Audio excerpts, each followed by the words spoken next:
What happened Tuesday night at Madison Square Garden wasn't just a loss. It was a basketball breakdown of historic proportions. With 2:51 remaining in regulation, the New York Knicks held a 14-point lead over the Indiana Pacers in Game 1 of the Eastern Conference Finals. The crowd was on its feet. Jalen Brunson was at 40 points. Everything was in place for New York to protect home court and set the tone for the series. But what followed was a meltdown that not only stunned the league, it made NBA playoff history. Indiana stormed back to win 138-135 in overtime, marking the first time on record that a team leading by at least 14 points with under 2:45 remaining in the fourth quarter lost a playoff game. Before Tuesday, those teams were 994-0.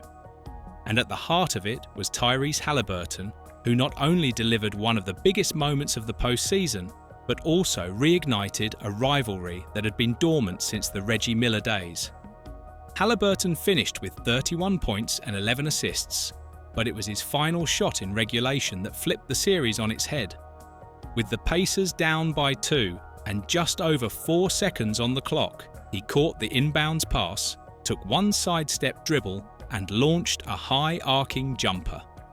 The ball kissed the rim, bounced nearly above the backboard, and dropped cleanly through the net as the buzzer sounded.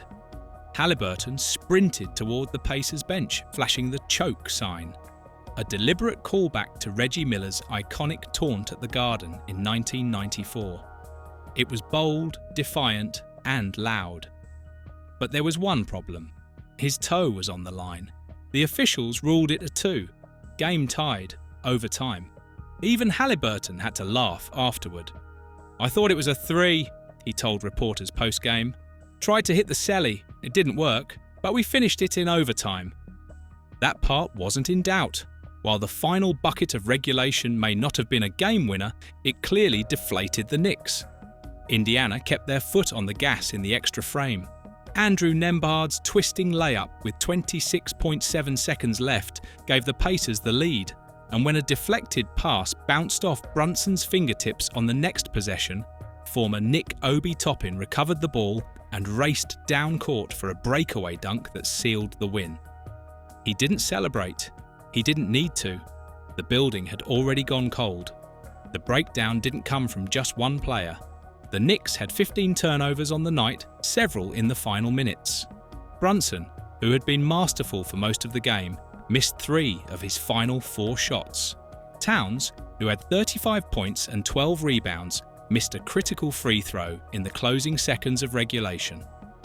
OG Anunoby exited with a hamstring injury in the second quarter. Josh Hart was visibly limited late in the game and played only a small role in the fourth quarter. But none of that will soften the sting, because for most of the night, New York had control. Aaron Nesmith's late-game explosion, 6 three-pointers in the final 5 minutes of regulation, changed that. Nesmith tied an NBA playoff record for most threes in a quarter, finishing with 30 points. His shooting barrage dismantled the Knicks' lead possession by possession. Haliburton did the rest. Tom Thibodeau didn't offer much post-game. "We didn't close the game," he said. "We let our guard down." That was about all he said. Brunson didn't speak immediately. He sat on the bench after the final buzzer, towel over his head, motionless while trainers packed up around him.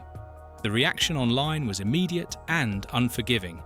Knicks fans blamed the rotations. Some pointed to the late officiating, particularly a no call on a sideline play where Nesmith nearly stepped out of bounds. But most of the blame landed internally. "You can't blow that lead in that building," one fan wrote. "I don't care who's hurt." Stephen A. Smith compared it to one of the darkest moments in Knicks history.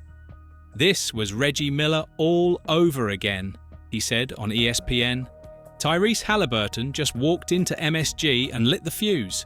If the Knicks don't recover, that shot, toe on the line or not, will be the moment we remember." And make no mistake, it wasn't just a game-tying shot. It was a message. The Pacers came into Madison Square Garden and erased 2 decades of Knicks momentum in a matter of minutes. It wasn't magic, it was execution, and it was brutal. as Tyrese Haliburton grinned his way off the Madison Square Garden floor, fresh off hitting the shot that forced overtime and flipped the momentum. Jalen Brunson stood still. His stat line looked strong, 43 points, 6 assists. But in the final minutes, the guy who had carried New York all postseason went silent. Brunson missed 3 of his final 4 shots in overtime, including a step-back 3 with 14 seconds left that would have tied the game. The crowd watched in disbelief. No heroics, no last-second save. During the Pacers' final timeout, Brunson stood at the edge of the huddle, staring past his teammates. When Obi Toppin sealed the game with a breakaway dunk, Brunson didn't react. He walked to the bench, head low, as some fans stormed out and others just stood, stunned. Rick Carlisle's defensive scheme had done what few could in these playoffs: take the rhythm out of Brunson's hands. Indiana switched early, closed driving lanes, and forced him into contested looks against length. He never found the comfort zone that had made him unstoppable through the first 2 rounds. And it spread.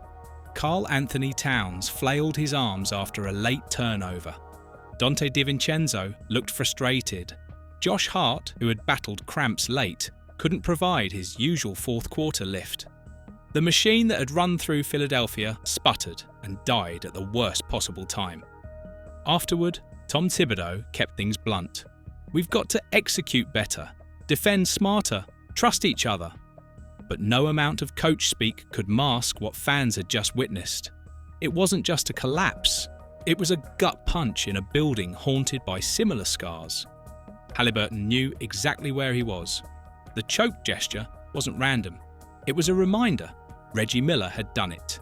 Trae Young had done it. Now, Haliburton joins that list. Players who've walked into the Garden and silenced it on the biggest stage. Charles Barkley didn't hold back on TNT. Haliburton talked the talk and backed every bit of it up.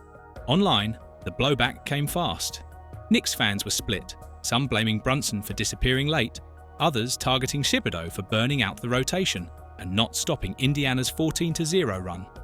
The DiVincenzo Towns miscommunication became instant meme material. One post simply read, "That wasn't a choke sign, that was a prophecy." Pacers fans didn't hold back. "MSG is just Pacers law now," one post read. "Reggie made it history, Tyrese just made it personal." But the noise around the loss masks what's really at stake. The Knicks didn't just give up home court, they lost command of the series' emotional tone. Game 2 is no longer about schemes or matchups. It's about who shows up when the pressure hits again. Brunson doesn't need another 40. He needs a fourth quarter. Towns can't just post numbers. He has to punch back. And Thibodeau has to expand the rotation or risk watching it burn out before June even begins.